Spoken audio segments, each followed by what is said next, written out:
Hearing that Iowa might have a college that would accept him, George went there in 1888, landing in the town of Winterset, where he found work in a hotel. Visiting a local church there, he met a white couple named John and Helen Milholland. They treated him like family. Years later, he would say, "Mr. and Mrs. Milholland have been my warmest and most helpful friends." They did not know that he was going to grow to become this famous scientist or this famous educator. They just saw that he was a person who had worth. They saw a person who had potential.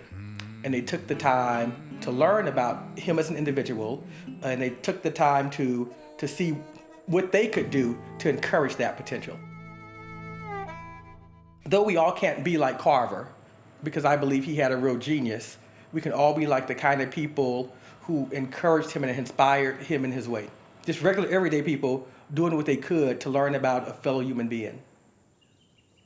Helen Milholland encouraged George to apply to Simpson College, a small Methodist school 20 miles away in Indianola, Iowa.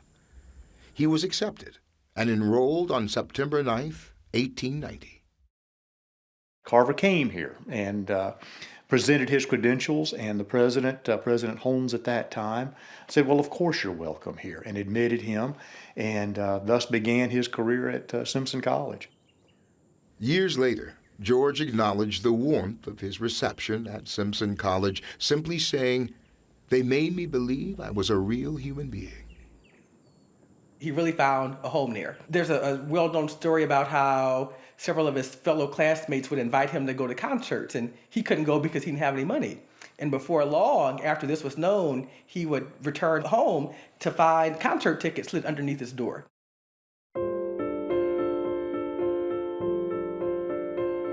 It was not botany or chemistry that George yearned to study at Simpson. He wanted to be an artist, a painter, and capture the beauty of nature. So it was that he asked Etta Budd, the college's art teacher, for admission to her class, and she gave him the chance.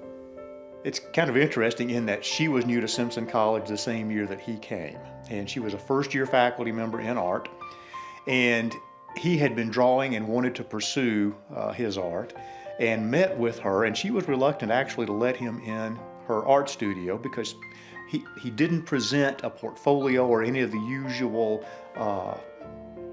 reviews that would give her an indication of his talent. Nonetheless, he persisted. He was an impressive fellow, and he flourished. And she encouraged him, and as he grew as an artist, she helped encourage him become better and more adept. But she was concerned that if he would actually be able to make a living doing that, and realized that he had a great interest in agriculture, agronomy, and botany. And because of that, encouraged him to go up to Iowa State and enter the agricultural program there, which of course he did.